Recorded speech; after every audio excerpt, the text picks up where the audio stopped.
How you doing? It's Thursday afternoon, and I thought, having listened to the scenario about digital literacy, I thought I'd have a go at some of the activities. So I thought I'd have a go at responding to the scenario and reflecting at the same time. So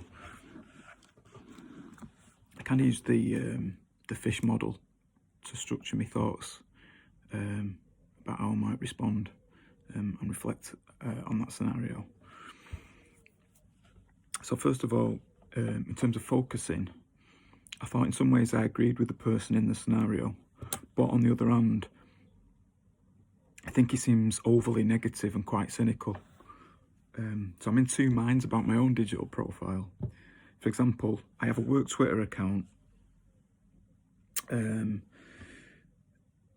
but it's mainly an echo chamber of kind of right-on Guardian article retweets and about people bragging about their achievements.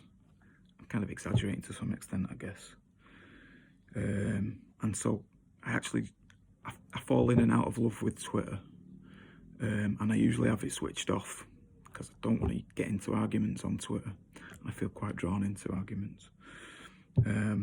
And really, I've only turned it on because Twitter's been a main way of communicating as we've developed this program. So I've kind of felt quite obliged to use my Twitter more in planning this event. I probably don't feel quite as agile or as able to respond as quickly as some of the other people who are involved in FOS, because they seem to be chatting away and planning every day.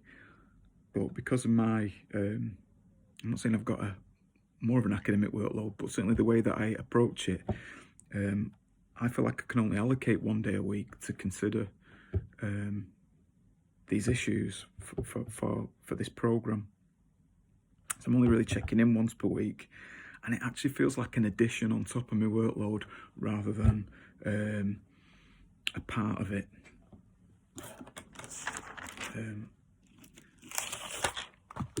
I also wonder about some of the etiquette around communicating digitally that I'm not quite clear about. So for instance, on Twitter, often some people mention the dean of the university into their tweets, and it seems like, oh look, aren't I doing something important? Aren't I great? So for some reason I feel a bit reticent to do that. I don't know, perhaps I'm too modest or shy, or I don't know, I'm not playing the game or something. So I also think there's something super important about boundaries. So my clinical background is as a mental health nurse, and actually as a forensic mental health nurse, or work with people who had committed serious crimes and also had serious mental health problems. So boundaries are an important part of my clinical skills. So I'm waffling a bit, let me try and get back on point. So I think there's something that is important about boundaries, but also I think I'm quite likely to block somebody or mute somebody if they tweet about Glasgow Rangers or about Liverpool Football Club. Not into that. So in relation to learning outcome 1, and in terms of using Twitter in my teaching, I definitely do that. So I might introduce research into some of my teaching sessions that I've come across on Twitter, or trending topics, or if we're discussing an underpinning theory, I might direct the students to an author's Twitter profile so that they could hopefully engage with them or, follow their tweets. So I think there's an interesting dynamic there again. A former colleague said that you shouldn't follow a current undergraduate student. So that seems a bit extreme now. I think there's probably a difference between that and being somebody's Facebook friend. But again, maybe there's a blurriness there about etiquette and boundaries. And I'm also mindful, going back to football again, I have muted a student who routinely tweeted about Man City. So football does seem to be a theme here. Definitely one of my trigger areas. There you go. So in terms of moving on to the investigate aspect of the fish model, I think I can find answers using a reflective model, and I think I'm engaging in that in some respects now, and also discussing with others to see common or different perspectives. So hopefully by sharing this will be a stimulus to some discussion in that respect.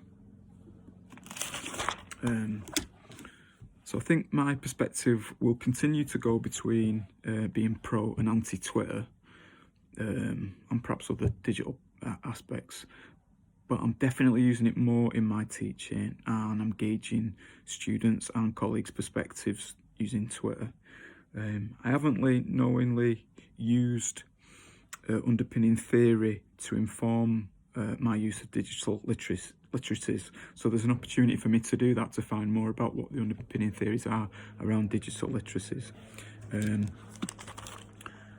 But in terms of my profession as a mental health nurse, as a lecturer in mental health nursing, I can see that this is an expanding area. It's certainly an expanding area in the university as well, in terms of research and in terms of the university's goals.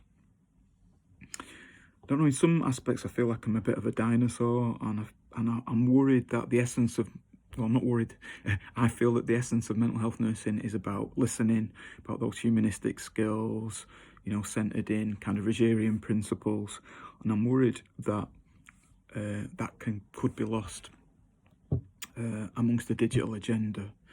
That said, I recently read a great paper by Nadia Deveci and others based in Australia around the use of digital storytelling in mental health care. So looking at things like education, learning skills, and being able to empathise with other people's experiences. So I think this is an area that I plan to explore further and introduce more into my teaching. Thanks.